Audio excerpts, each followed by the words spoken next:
इक्ष्वाकु वंश के मित्र सह राजा बड़े प्रभावशाली थे, लेकिन उनमें एक हॉबी थी, शौक था शिकार करने का। वन में शिकार करने गए, शेरों को, जंगली सुअरों को तीरों से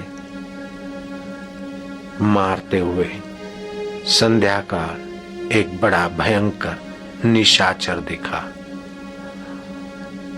मित्र सह राजा ने उसको भी अपने बाणों से भेद डाला। उसका छोटा भाई अपने भाई की मृत्यु देखकर शोकातुर हो गया।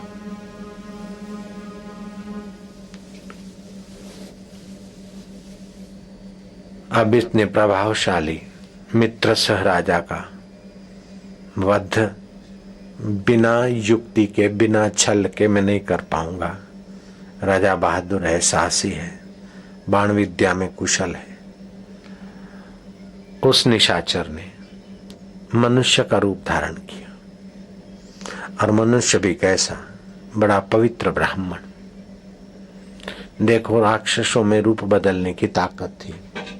जैसे मारीच मृग बन गया था, अभी भी कुछ ऐसे योगी हैं गिरनार में जो शेर बन जाते हैं।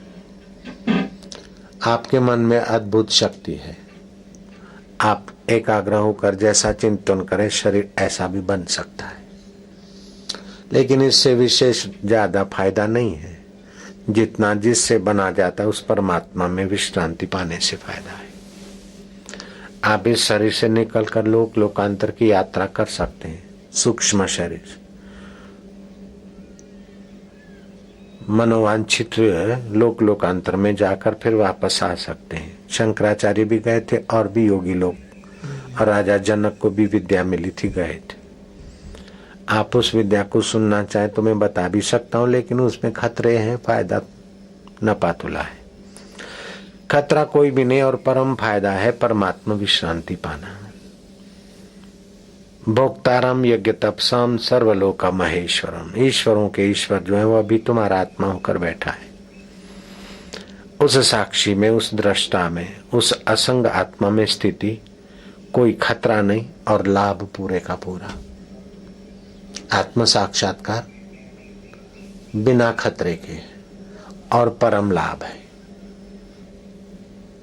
तो निशाचर ब्राह्मण वेश धारण करके राजा के आगे बढ़ा।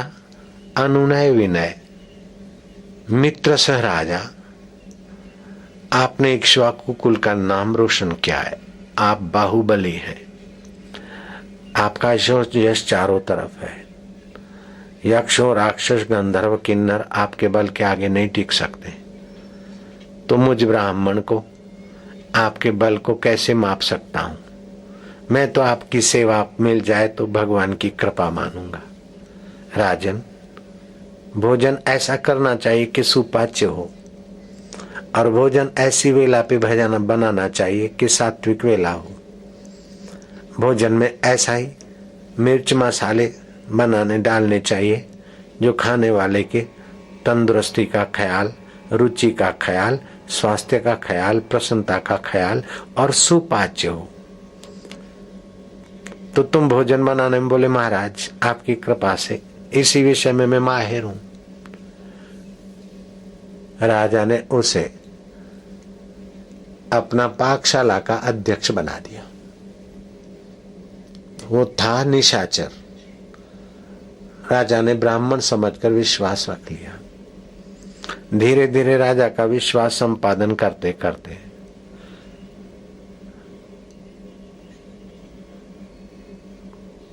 इतना वो राजा का निकटवर्ती हो गया कि राजा शंका भी नहीं कर सकता उस पर।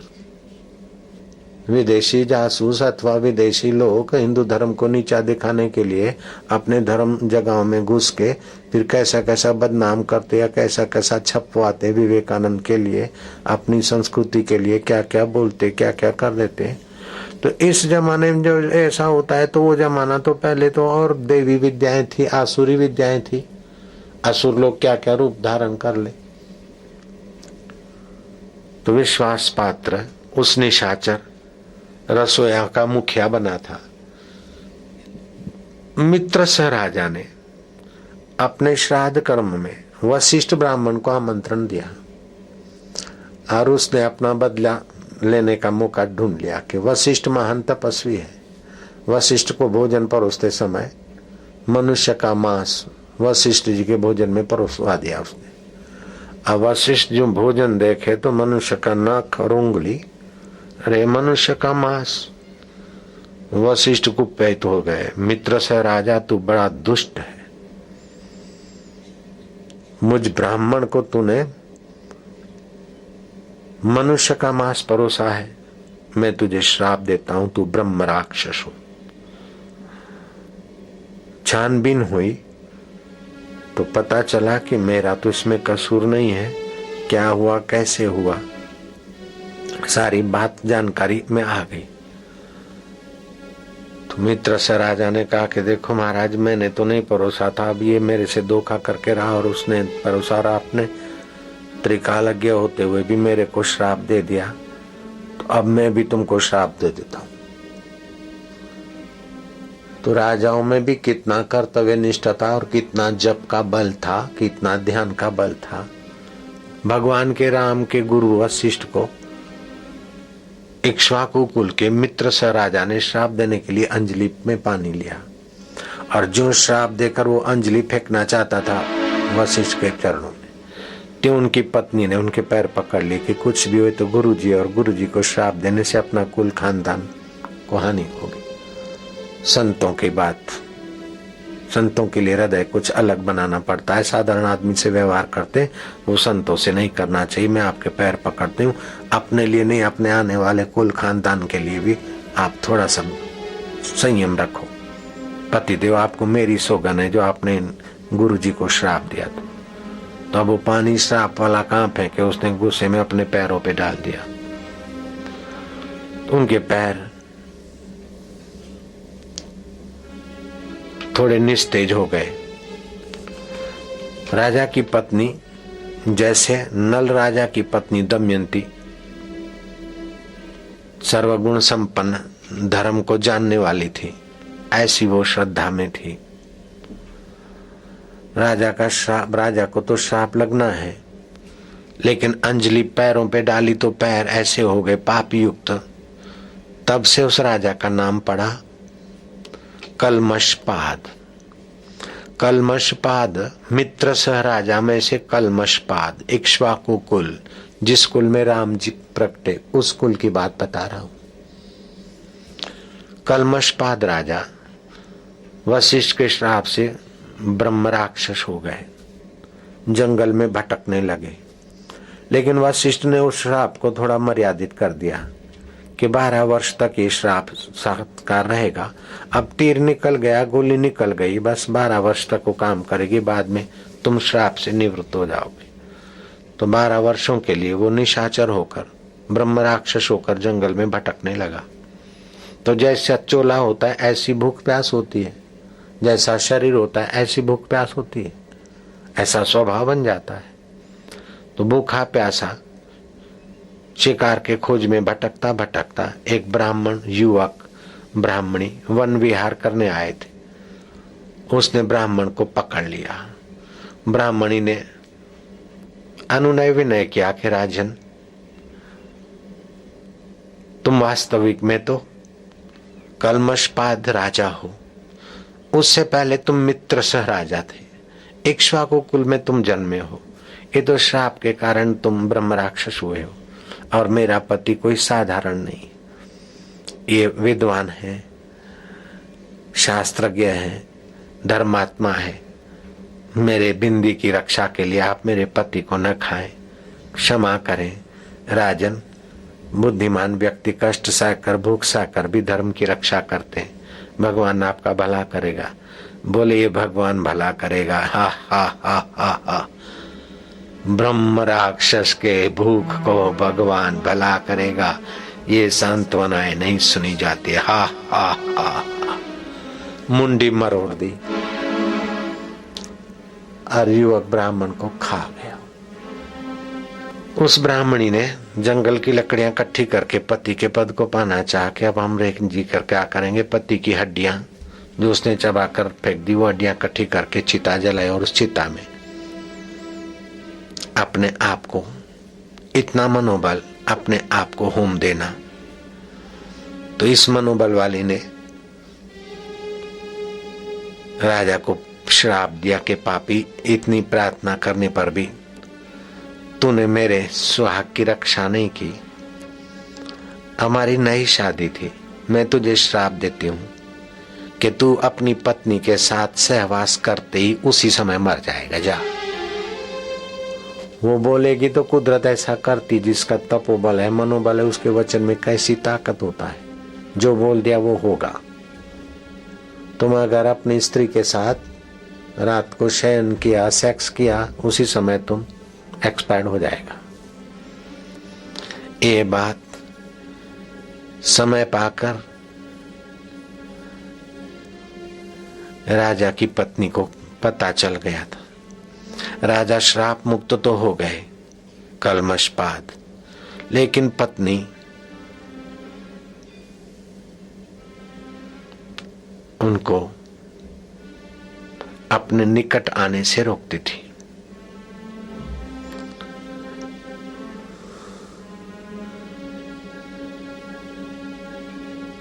मनुष्य का मन विचित्र होता है। अब उस श्राप से मुक्त होने के लिए राजा इधर उधर भटकने लगे।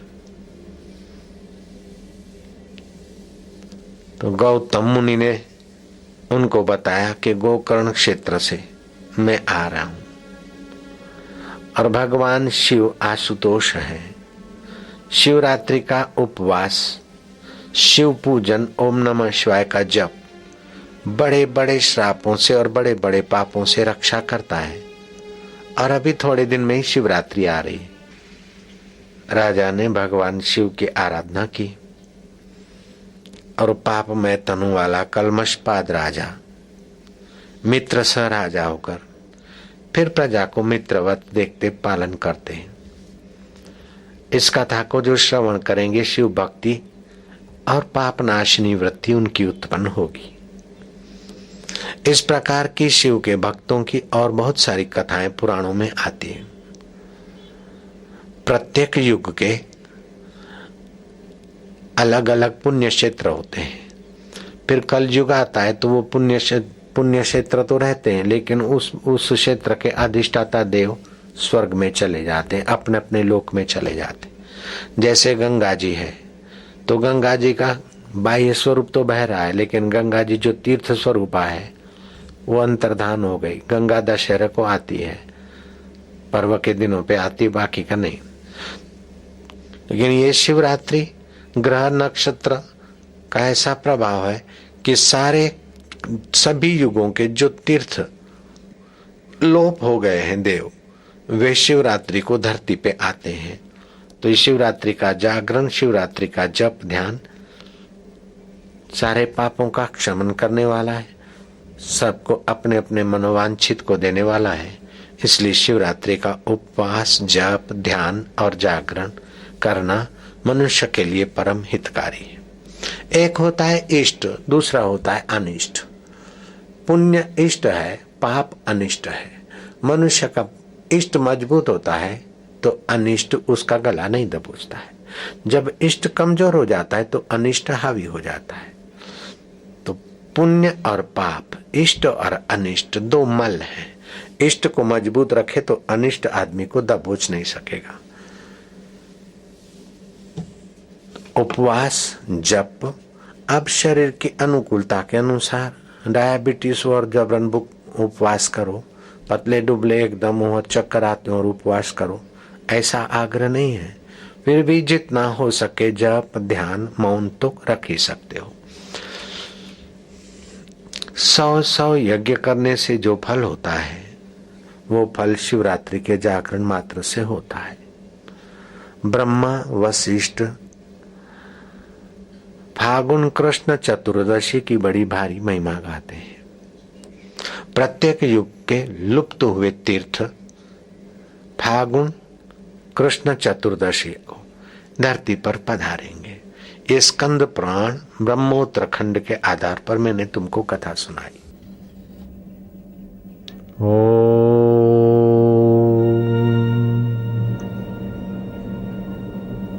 भद्रं कर्णेभिः शृणुयान् देवाः भद्रं पश्येमः क्षवीर्यचक्रं स्थिरैरङ्गे तुष्टुवासस्तनु वीर्यक्षेमहि देवहितं यदायु हरिः ॐ नमस्ते व्यासविशालबुद्धे फुल्लारविन्दायतपत्रनेत्रः येन त्वया भारततैलपूर्णः प्रज्वालितो ज्ञानमयः प्रदीपः हरिः ॐ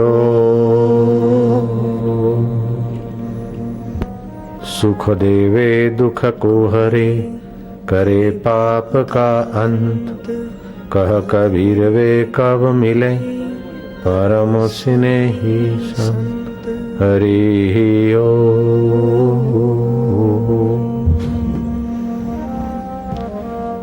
फिरत फिरत प्रभु आयो परियो तव शरणाय साधक की प्रभु बेनती अपनी भक्ति लाए हरिः ॐ हरिः ॐ हरिः ॐ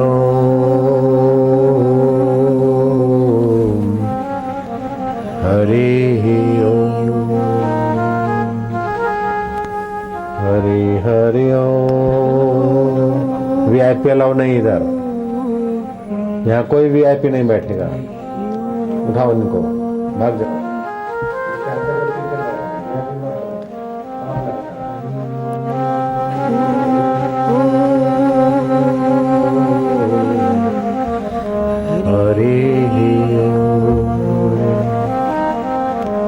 हरि सम जग कछु वस्तु नहीं, हरि सम जग कछु वस्तु नहीं। प्रेम पंथ सम पंथ, प्रेम पंथ सम पंथ। सतगुरु सम सज्जन नहीं, सतगुरु सम सज्जन नहीं। गीता सम नहीं ग्रंथ, गीता सम नहीं ग्रंथ। हरि हरि ॐ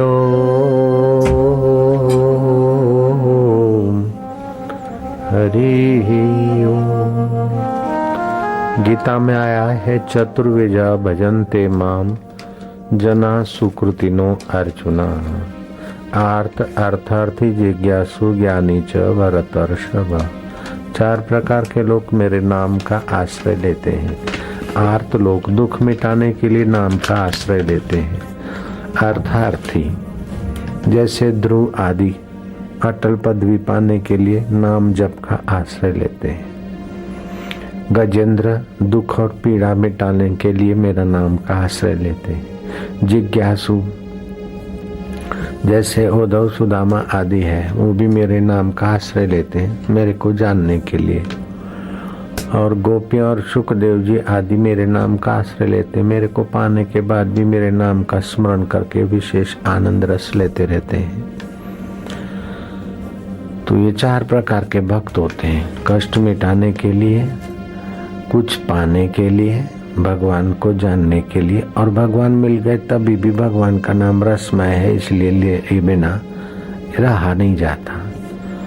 तो इसी बात को रामायण ने अपनी भाषा में कहा, चतुर्विधा भजन्ते माम जना सुकृतिनो अर्जुना। आर्त अर्थार्थी जिज्ञासु ज्ञानी च भरतर्षभ। ये गीता ने कहा।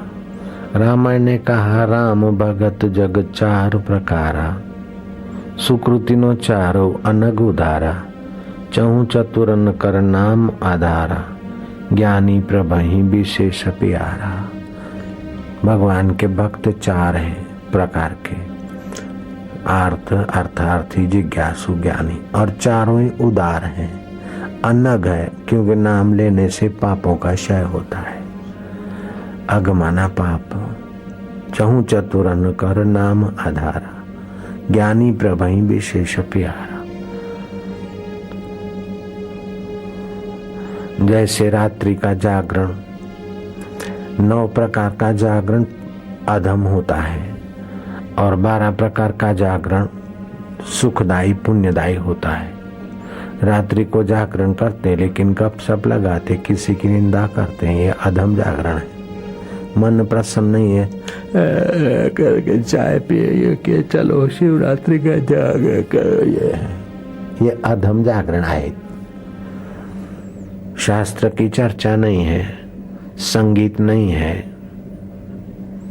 5वां तो अर्थात तीसरा है शास्त्र चर्चा न हो तो अधम जागरण है, संगीत न हो अधम जागरण है, शक्ति अनुसार भगवान की पूजा और जप नहीं है वो अधम जागरण है। ऐसे ही उदासीन होकर जो के खाते हुए चलो पुण्य होगा जग जाते ये अधम जागरण है। कलह करते हैं, जाग तो रहे लेकिन झगड़ाखोरी कर रहे हैं, अधम जागरण है। और दीपक नहीं जलाते और जागरण कर रहे हैं तो अधम जागरण है। तो 12 प्रकार का जागरण उत्तम जागरण है। शास्त्र की चर्चा हो, शास्त्र नहीं है तो कोई पढ़े दूसरे सुने, अथवा तो सत्संग की कैसेट, आजकल तो सुविधा हो गई, वो उत्तम जागरण है। सात्विक कीर्तन नृत्य उत्तम जागरण है। ऐसा नहीं कि डांस हो, भगवान नाम का नृत्य हो। डांस में सेक्सुअल केंद्र उत्तेजित होते हैं और नृत्य में भाव केंद्र विकसित होते हैं। नृत्य होता है भगवान नाम का तो हृदय केंद्र विकसित होता है, और डांस होता है तो नाभि के नीचे वाला केंद्र विकसित होता है। नाचते कि नहीं नाचते? ये हम पूरा जानते नहीं, अब क्या कैसे बताऊं आपको नाच के, आप समझ लेना। ये डांस फांस पोप रॉक एंड रोल ये सब ये अधम नृत्य है, अधम जागरण है। विकारी केंद्रों पर इसकी चोट होती है। और कीर्तन करके नाचते हैं भाव से, हृदय केंद्र विकसित होता है। संगीत करते हुए जागते हैं, वाद्य करते हुए जागते हैं, ताल मिलाते हुए कीर्तन करते हुए जागते हैं। छठा है दीपक जगाते हुए जागते हैं, भक्ति भावना से जागते हैं, प्रसन्नता पूर्वक ध्यान करते हुए जागते हैं।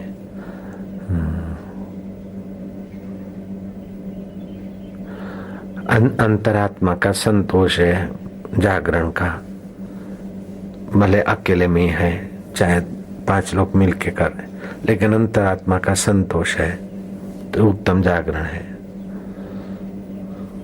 समुदाय की उपस्थिति में भगवान का दिया जल रहा है, पूजा पाठ हो रहा है, कोई माला कर रहा है, कोई ध्यान कर रहा है, अपने अपने उत्तम जागरण है। मनोरंजन है लेकिन सात्विक मनोरंजन है। किसी की मजाक उड़ाकर उसको नीचा दिखाकर मनोरंजन करते हो, राजसी तामसी है। अगर ऐसा करना हो तो अपनी बेवकूफी की बात करके हंसा देना चाहिए, लेकिन दूसरे को बेवकूफ बनाकर हंसी नहीं करनी चाहिए। हाँ, समाज की बेवकूफी निकले, सामूहिक बेवकूफी निकले, इस प्रकार की हंसी कर सकते हैं, लेकिन एक व्यक्ति को बेवकूफ सिद्ध करके उसके मन को चोट करके हास्य करना, इससे वो नहीं होता, उत्तम नहीं माना जाता है। तो इस प्रकार 12 प्रकार का जागरण जो है सात्विक है, और 9 प्रकार का जागरण अधम है, तामसी है। मैं फिर से बोलता हूं, दूसरों की निंदा 1, मन प्रसन्न 2, शास्त्र चर्चा नहीं 3, संगीत का अभाव 4, शक्ति के अनुसार पूजा नहीं 5, उदासीनता 6, निंदा करते हुए जागना 7, कलह करते हुए जागना 8, दीपक नहीं जलाना, ऐसे ही करते हैं न हो, ये जागरण अधम जागरण है। और उत्तम जागरण शास्त्र की चर्चा 1, सात्विक नृत्य 2, भगवान नाम कीर्तन संगीत वाद्य 3 4, ताल और भगवत चर्चा 5, दीपक जलाते हुए 6, कीर्तन करते हुए भक्ति भावना 7, प्रसन्नता बढ़े, ऐसे भगवान के गुण चर्चा लीला सुना प्रभावती का प्रसंग, कृष्ण का, शिव जी का, विनोद आदि। लेकिन भगवत संबंधी न हो, संतोष जनक आत्म संतोष रहता हो, अंतरात्मा संतोष करता हो कि हाँ ठीक है। संत शास्त्र देखेंगे तो हमको छुपाना नहीं पड़े, ऐसा जागरण, ये संतोषजनक। 11 सामुदायिक उपस्थिति और 12 भगवत संबंधी मनोरंजन सात्विक आदि। देव देव महादेव नीलकंठ नमोस्तुते कर्तुम इच्छामि हम देव शिवरात्रि व्रतम तवा। हे देव देव महादेव, मैं शिवरात्रि का व्रत करना चाहता हूं। धरती पर शिवलिंगों की स्थापना की परंपरा का दिवस ये शिवरात्रि, ग्रह नक्षत्र जीव और शिव की एकता कराने के वातावरण वाले जो दिवस वह शिवरात्रि। आपके विवाह का दिवस अर्थात मायापति की शरण रही, वैसा दिवस शिवरात्रि का दिवस। ये शिवरात्रि का दिवस मैं आपके नाम का स्मरण करूंगा, व्रत करूंगा। करोड़ों करोड़ों हत्या किया हुआ व्यक्ति भी हो और इस प्रकार शिव जी को प्रार्थना करके शिवरात्रि का व्रत करे तो उसकी करोड़ों करोड़ों हत्याएं माफ हो जाती, पाप शमन हो जाते और भगवान की भक्ति मिलती है। जानकर करे तो, अनजाने में करे तभी भी पुण्य होता है, बड़ा भारी पुण्य होता है।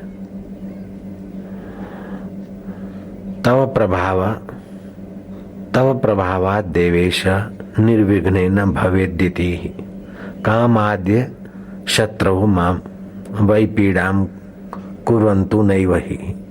हे देव देव, हे महादेव, हे नीलकंठ, आपको मैं नमस्कार करता हूँ। हे देव, आपके शिवरात्रि का व्रत का अनुष्ठान करता हूँ। हे देवेश्वर, आपके प्रभाव से यह व्रत बिना किसी विघ्न बाधा के पूर्ण हो और काम क्रोध लोभ मोह अहंकार शत्रु मेरे को इस दिन न सतावे, कहीं बुरी नजर ना जाए, कहीं बुरा हाथ ना जाए, बुरे कर्म में पैर ना जाए, मेरी रक्षा करना। तुम समर्थ देव और मैं तुम्हारा बालक हूँ, जन्मों से भटकता हुआ हूँ, माता के गर्भों में लटकता हुआ हूँ। ये मेरा जीवन सफल हो जाए इतना तो करना ना। तुम तो भूले हो ना, तुम तो उदारदानी हो ना, मैं तुम्हारा हूं ना। हाँ बोल दो, हाँ बोल दो। ऐसे करके दिल लगे करके अगर प्रार्थना करते तो समझो शिवरात्रि का पुण्य महापुण्य बन गया आपका। बहुत लाभ होगा।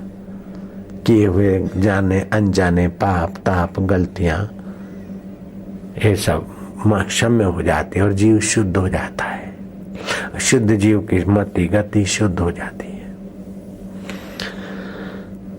जैसे दीपक है ना, अपने घर में दीपक जलाते हो तो देखना तुम्हारे घर में जहाँ पूजा रूम है तो आप जहाँ खड़े रहते तुम्हारे पूर्व में दीपक होना चाहिए, तो आपका आयु आरोग्य और सफलता में गति होगी। अगर पश्चिम को है तो आप ढलते जाओगे जल्दी। दिया, घर का दिया, आप अगर उत्तर के तरफ दिया है तो आपकी धन वृद्धि स्वास्थ्य और यश में वृद्धि होगी।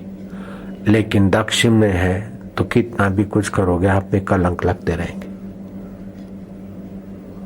जब दीपक दिशा बदल के आप रखते तो इतना हानि और इतना लाभ हो सकता है। तो दीपक की ज्योति लो या तो एक होनी चाहिए खड़ी, या तो आड़ी हो तो 3 होनी चाहिए या 5 होनी चाहिए। कोई भी शुभ कर्म करते तो दीपक जला के करते तो उसमें सफलता की संभावना बढ़ जाती है। और कोई भी शुभ कर्म पूरा होता और फिर दीपक या आरती करते तो उसमें जो भी कोई कमी रह गई वो पूर्ण हो जाती और हृदय प्रसन्न होता है और सात्विकता बढ़ती और देव प्रसन्न माना जाता है। उसका मंत्र भी है दीपक का, ज्योति का। दीप ज्योति पर ब्रह्म, दीप ज्योति पर ब्रह्म, दीप ज्योति जनार्दन, दीप ज्योति जनार्दन, दीपो हरति मे पापम, दीपो हरति मे पापम, संध्या दीपम नमोस्तुते, संध्या दीपम नमोस्तुते, शुभम करोतु कल्याणम, शुभम करोतु कल्याणम, आरोग्यम सुख संपदम, आरोग्यम सुख संपदम, आरोग्यता भी सुख संपदा भी प्राप्त, शत्रु वृद्धि विनाशम च, शत्रु वृद्धि विनाशम च। एक तो भीतर के शत्रु होते काम क्रोध भय शोक चिंता, और दूसरे बाहर के शत्रु होते हैं, अपने को देख के जलते हैं, विघ्न डालते हैं, क्या क्या करते हैं। ये दोनों शत्रुओं का प्रभाव कम हो जाए, भीतर के शत्रु और बाहर के शत्रुओं की वृद्धि न हो, वो कम हो, उनमें फूट पड़े, हमारी टांग ना खींचे, हमारे को कष्ट ना दे, वे सफल ना हो, वे बढ़े नहीं। दीप ज्योति का ये कारण जलाने में ये भाव भी होता है। शत्रु वृद्धि विनाशम च, शत्रु वृद्धि विनाशम च, दीप ज्योति नमोस्तुते, दीप ज्योति नमोस्तुते। अरे दीपक ज्योति केवल मराठा भाई ही करते, ऐसी बात नहीं। सिंधी साईं झूलेलाल को पूछते तो भी ज्योत जलाते, ज्योतनवारा अमरलाल आदि करते हैं, गुजराती भाई भी करते हैं और भी लोग करते हैं। तो अपने देश में अपनी संस्कृति में प्रकाश की उपासना की गई है कि हम अस्तोमा सद्गमया, हम असत से अंधकार से हटकर प्रकाश किया हो रहा है। तमसुमा ज्योतिर्गमया, मृत्युर्माम अमृतम गमया, जन्म मरण से हटकर अमर आत्मा की तरफ आए। इस्लाम धर्म में भी पर्व उत्सव है, बढ़िया बढ़िया उत्सव है। ईसाई धर्म में भी पर्व उत्सव है। इस्लाम धर्म में 6-7 पर्व उत्सव है, ईसाई धर्म में भी हैं 6-7, लेकिन उनमें एक उत्सव मुहर्रम आदि का शोक का उत्सव है। ताजी आदि निकालते या हुसैन या अली आदि करते, हमने देखा है, आपने भी देखा हो। तो इन धर्मों में 6-7 उत्सव है, तो एक शोक का उत्सव भी है वर्ष में।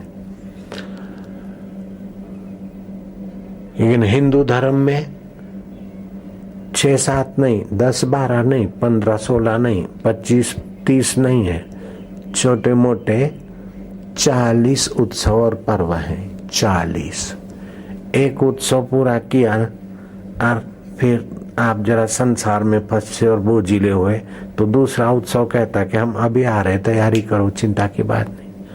अब दूसरा पूरा हुआ ना हुआ तो तीसरा जन्माष्टमी बोलेगा कि हम आते। अभी तो तीजड़ी गई, 4 दिन के बाद सातम आई, सातम गई नहीं गई तो आठम कहते मैं जो आ रही हूँ, चिंता की बात नहीं। इस प्रकार उत्सवों की कतार, उत्सव माना जीवन में खुशहाली प्रसन्नता, और 40 उत्सव व्रत पर्व है। अब उपवास व्रत अलग बात है, एकादशी के व्रत नहीं गिने गए इसमें, चांद्रायण व्रत नहीं है, अष्टमी के व्रत नहीं, ये व्रत नहीं गिने, उत्सव गिने गए हैं। जैसे जन्माष्टमी है, रामनवमी है, होली है, दिवाली है, ऐसे ऐसे पर्व, शिवरात्रि है, आदि आदि, धुलेटी है, सातम है, तिजड़ी है, इस प्रकार के उत्सव पर्व है। तो 40 उत्सव में एक भी उत्सव पर्व शोक मनाने का नहीं है। जैसे मुसलमान भाइयों में है न, ताजिया वाजिया करते और थोड़ा शोक मनाते हैं बेचारे, इसमें शोक नहीं। हिंदू धर्म से पूछा कि ऐसा क्यों तुम्हारे में शोक नहीं?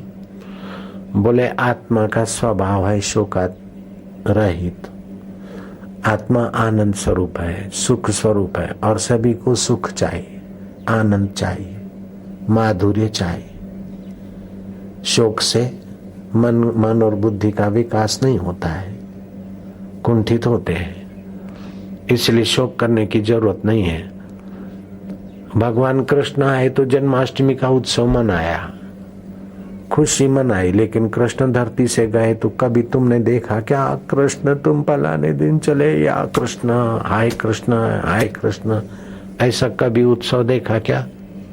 श्री रामचंद्र जी आए थे, भय प्रगट गोपाला दीन दयाला कौशल्या हितकारी, श्री रामचंद्र कृपा भज मन हरण भव भय दारुणम नव कंज लोचन कंज मुख पद कंज पद कंज हरुणम, कंदर्प अगणित अमित छविन नील नीरद सुंदरम पट पीत मानव तड़ित रुचि शुचि नौमि जनक सुधावरम। उत्सव है, लेकिन राम जी राम जी सरजू में सशरीर गए और पूरे अयोध्या वासियों को बोला बोलो तुम्हारे को भी आना है तो सशरीर वैकुंठ में,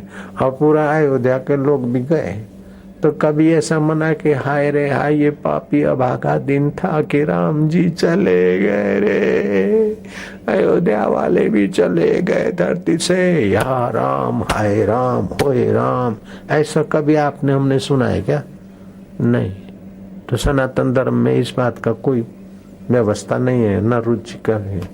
हाँ, महापुरुष लोग आते हैं तो उनका जन्म जयंती तो मनाते हुए चले गए तो उनकी तिथि मनाते, लेकिन उनकी तिथि मनाने पर जिसको वर्षी बोलते सिंधी भाई, वर्षी, साईं कंवराम जी वर्षी, साईं टेऊराम जी वर्षी, साईं लीलाशाह जी वर्षी, तो जयंती उनका प्रागट्य दिवस, वर्षी माना उनके विदाई का दिवस। तभी भी अपन शोक नहीं मनाते कि हाय रे हाय फलानी तिथि को मेरे लीलाशाह बापू चले गए, हाय रे हाय, ऐसा हम लोग नहीं मनाते।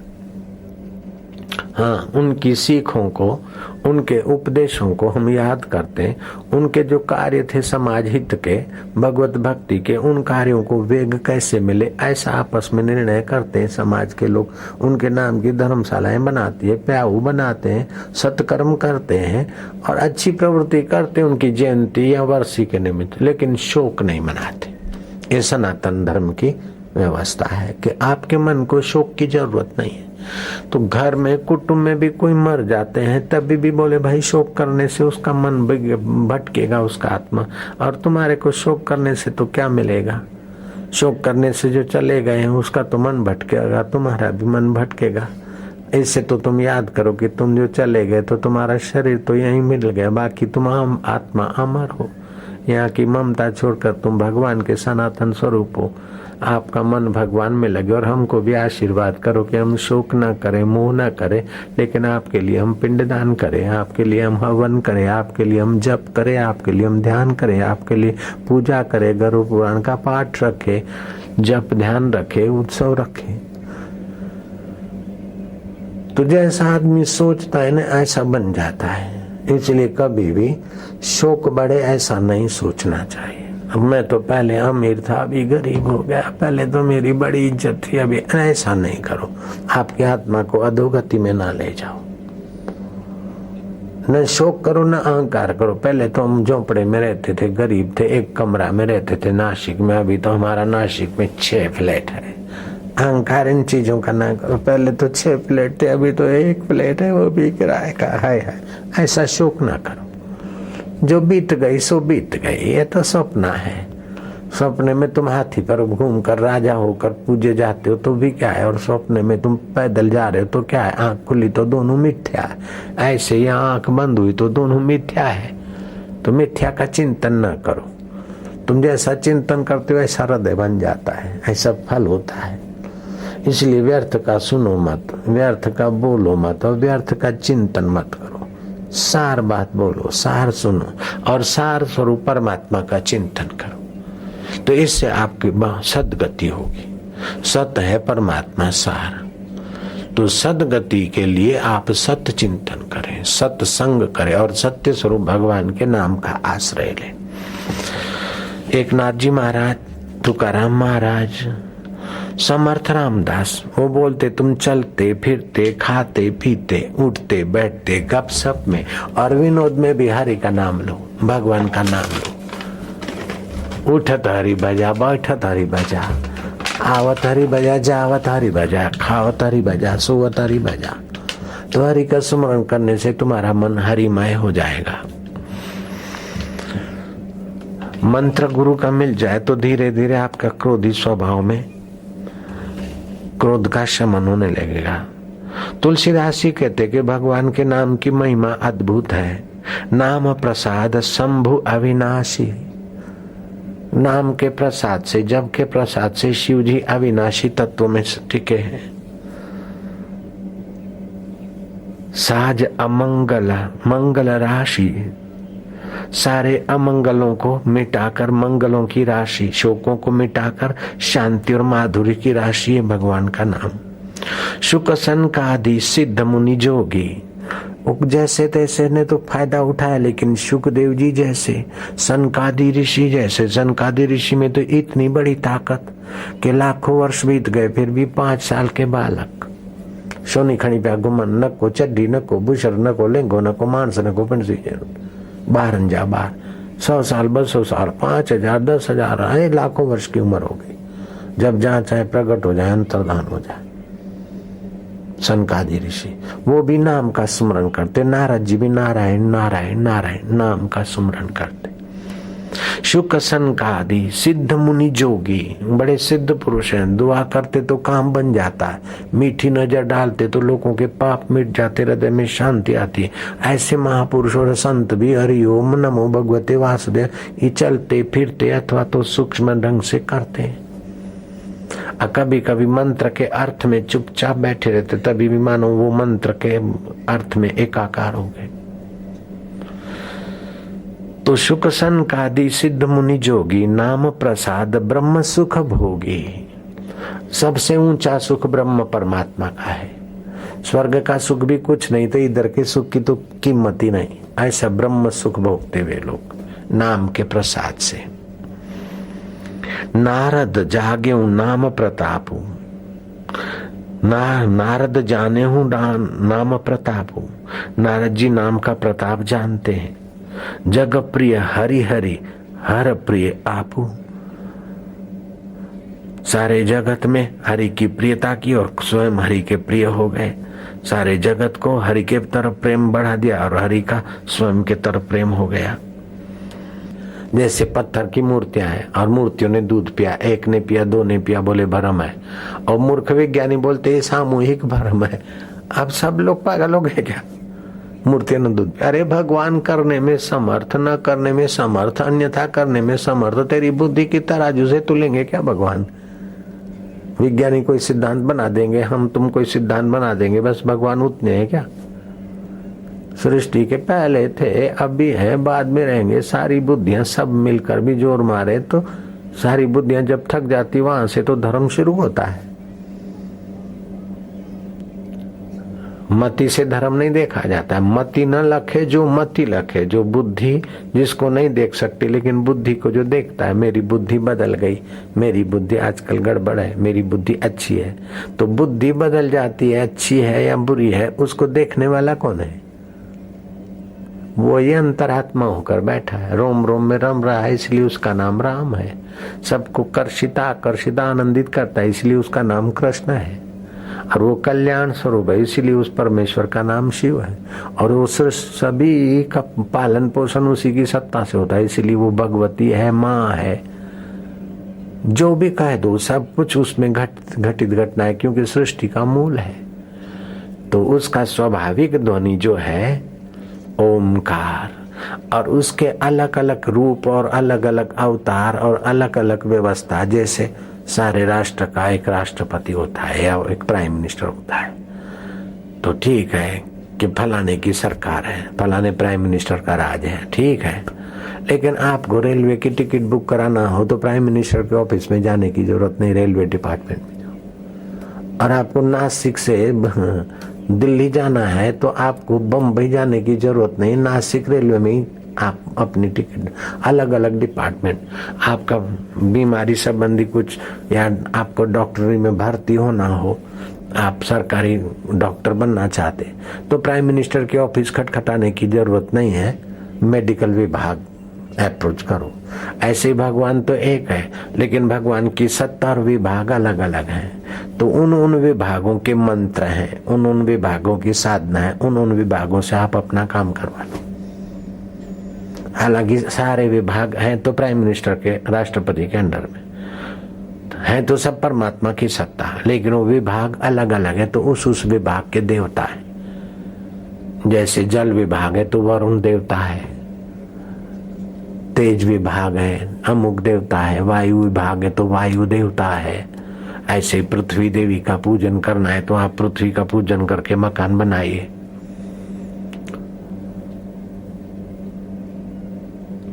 और वास्तुकला के अनुसार मकान बनाए तो घर में सुख शांति रहेगी। ऐसे आरोग्य का विभाग, अलग अलग विभाग, ऐसे अलग अलग देवता होते, अलग अलग मंत्र होते, अलग अलग पूजाएं होती है। तो विदेश में वर्ल्ड रिलीजियस पार्लियामेंट में दुनिया के 700 उपदेशक इकट्ठे हुए थे, हम भी गए थे। उन्होंने बोला क्या तुम्हारा India, so many God, so many religious, क्या तुम्हारा हिंदुस्तान का धर्म, इतने भगवान, इतने शास्त्र, इतना क्या।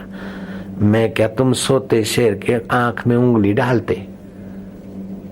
देखो हमारा मन बहुआयामी है, वैरायटी पसंद करता है। 2 गज कपड़ा लेना है तो 2 रंग देखते, 2-3 उसके कलर, और दुकान में उसकी 2-3 ताकों की जरा जांच पड़ताल करते, फिर 2 गज कपड़ा लेते। रोज वही की वही सब्जी या रोटी नहीं खाते, बदल चाहिए। तो हमारे मन में वैरायटी की भूख है। तो जिस देश में, जिस दुकान में वैरायटी नहीं, वो वैरायटी के जगत में दरिद्र है। ऐसे जिस धर्म में अलग अलग देवी देवता, अलग अलग उपासना, अलग अलग त्योहार, अलग अलग व्रत और वैरायटी नहीं है, वो वैरायटी के जगत में कंगाल है। इसलिए तुम्हारे यहाँ बड़े भक्त नहीं होते और हमारे यहाँ होते। तुम्हारे यहाँ भगवान अवतार नहीं लेते, हमारे यहाँ लेते। नाम प्रसाद शंभु अविनाशी, आ साज अमंगल मंगल राशि। उनके बबूत तो अमंगल है, नाग अमंगल है, चमड़ा का आसन अमंगल है, मुंडों की माला अमंगल है, लेकिन नाम जपते तो मंगलों की राशि शिव जी, शिव जी। साज अमंगल मंगल राशि, सुख संगादि सिद्ध मुनि जोगी, नाम प्रसाद ब्रह्म सुख भोगी। नारद जाने नाम प्रतापु, जग प्रिय हरि हरि हर प्रिय आपू। नाम जपत प्रभु कीन प्रसादु, भगत शिरोमणि भय पहलाजू। ध्रुव सनकादि जप्यो हरि नाम, पाए अचल अनुपम ठाव। अचल अनुपम ठाव भगवान के नाम जप से होता है। तो जप भी 4 प्रकार का होता है। जैसे मैं बोलता हूँ हरि ओम, राम राम, ओम नमो भगवते वासुदेवाय, तो ये वैखरी वाणी है। आप सुन सके ये वैखरी में जप किया। आरंभ में वैखरी में करना होता है, मन सीधा नहीं। फिर धीरे धीरे आपने होठों में ही जपा, किसी को पता नहीं, लेकिन आपके होठ में आप कुछ कह रहे, वो हो गया मध्यमा। फिर आपने होठ पर करना भी बंद कर दिया और मंत्र आप कर रहे हैं कंठ में, हृदय में, ये हो गया पश्चंती। फिर आप न होठ पर कर रहे, न हृदय में स्मरण कर रहे मंत्र, लेकिन मंत्र के अर्थ में आपकी चित्तवृत्ति लग गई, वो हो गया परा। आपने नाम का आखिरी फल पा लिया। आप घर में बैठ के जप करते हैं तो जितना माला जितनी बार जपेंगे उतना फल हुआ, लेकिन तुलसी के क्यारे के आगे बैठ के जप करेंगे तो उसको 10 गुना प्रभाव बढ़ जाएगा। गौशाला में बैठ के, लेकिन गौशाला में बैल नहीं हो तो, नहीं तो बैल होता है तो आकर्षित होता है उसके गाय के तरफ से, गाय का उधर, तो वहां के वाइब्रेशन लो हो जाते। खाली गाय बंधी हो तो उससे और 10 गुना मतलब 100 गुना हो जाएगा। आप किसी एकांत शांत पवित्र जगह पे जप करते, जहाँ पूर्व में किसी ने जप किया है, अथवा कोई शिवालय है, शांत जगह है, अथवा तो कोई संत पुरुष की तपस्या की जगह है, साधना की जगह है, वहां करते तो और 10 गुना हो जाएगा। आप पहाड़ी पे या ऊंची स्थान पे जप कर रहे हैं, प्राकृतिक वातावरण है और संत पुरुष का पहले का निवास स्थान है, वहां जप करते तो और 10 गुना उसका प्रभाव बढ़ जाता है। नाम जपत मंगल दिशा दशा हूं, भगवान नाम जपने से 10 दिशाओं में मंगल हो जाता है। आप नाम उच्चारण करते तो उसमें अगर सावधानी हो तो उसका बहुत फायदा होता है। मंत्रों में भी कई मंत्र होते हैं, तांत्रिक मंत्र होते हैं, कई साबरी मंत्र होते हैं, उनके पीछे और कोई शत्रु और विघ्नों को दूर करने वाले होते हैं, विघ्न नाश करने वाले होते हैं, तो उन ग्रह की पीड़ा दूर करने वाले होते हैं, तो उनके पीछे हुम फट लगता है। अब हुम और फट का कोई विशेष अर्थ नहीं मिलेगा, लेकिन हुम बोलने से आपके केंद्रों पर ऊर्जा जागृत होगी, फट बोलने पे अमुक केंद्र पर ऊर्जा जागृत होगी। ऐ बीज मंत्र है, इसका कोई अर्थ नहीं, लेकिन इसका प्रभाव वहां होता है। तो ऋषियों ने यात्रा की गहराई में कौन से मंत्र से क्या क्या होता है, जैसे विश्वामित्र ने गायत्री मंत्र में गहरी यात्रा की और उनको गायत्री देवी का आद्य शक्ति के साथ सृष्टि करने का सामर्थ्य जैसी शक्तियां भी विकसित हुई, तो गायत्री मंत्र के ऋषि हो गए विश्वामित्र। उसके देवता है सूर्य और छंद है गायत्री। ऐसे ओमकार मंत्र के ऋषि हैं स्वयं भगवान और देवता है अंतर्यामी ईश्वर। तो ये ओमकार बहुत सारे मंत्रों में लगता है, जैसे पुल होती है दोनों छेड़ों को जोड़ती से जीवात्मा और परमात्मा की सत्ता को जोड़ने वाला ओमकार है। लेकिन अकेला ओमकार माया जपेगी तो उनके स्वभाव जरा तेज तरार हो जाएगा और फिर घर में रहने का उनको अच्छा नहीं लगेगा। इसलिए मायों को अकेला ओमकार नहीं जपना चाहिए, मायों को ओमकार के साथ दूसरा मंत्र मिला के देना चाहिए। जैसे कोई पहलवान हो तो अकेला घी पी ले, आज जिसको बेचारे को रोटी पर मुश्किल से पचती उसको घी पिलाओगे तो गड़बड़ होगी, तो उसको रोटी में थोड़ा थोड़ा घी दो। ऐसे ही अमुक अमुक मंत्र है वो ओमकार सहित। कुछ मंत्रों के पीछे हुंकार आता है, मारण मोहन वशीकरण में हुंकार आता है। वैष्ट मंत्र होते हैं, मृत्युंजय मंत्र होते हैं। तो ये सब मंत्रों की अपनी अपनी रिधम होती है। वो मंत्र की विद्या जानने वाले महापुरुष लोग, जैसे कल्प ग्रंथ है, मंत्र विधान, यंत्र विधान, मंत्र यंत्र उद्धार विधान, आवाहन पूजन विसर्जन की विधि जानकर मंत्र करते तो सकाम मंत्र चमत्कार पैदा कर देते हैं। और जो भगवत प्राप्ति के मंत्र है उनमें पहले भगवान की गुरु की मन से पूजा करके फिर मंत्र करे तो उसका 10 गुना प्रभाव होता है। अथवा तो मंत्र करने के बाद मन ही मन भगवान को गुरु को पूजा करके, जैसे शिवाजी समर्थ को नहलाते थे, कपड़े पहनाते, तिलक करते, साकार पूजा करते थे, ऐसे मानसिक पूजा कर सकते भगवान की गुरु की। कई मंत्र शिव और पार्वती के संवाद से तंत्र ग्रंथों में उनकी बातें आती है कि ऐसे ऐसे जप करने से ये फायदे होते। पट्टल ग्रंथ में देवता की आराधना की विधि का वर्णन आता है। पद्धति ग्रंथ में देव और देवी की साधना के प्रकार लिखे हुए हैं। बीज कोश बीज मंत्र की व्याख्या करता है वो शास्त्र। तो इस प्रकार सारे सार जैसे मधुमक्खी कई पुष्पों का सार लेकर शहद बनाती है, ऐसे सत्संग में तो कई ग्रंथों का, कई शास्त्रों का, कई महापुरुषों का अनुभव सार साधक को कान के द्वारा हृदय में अमृत जाम मिलता है। अब वो करे तो फायदा, लेकिन सुनने को भी 1000 गौ दान करने का फल होता है। ये सब सुनने मात्र से।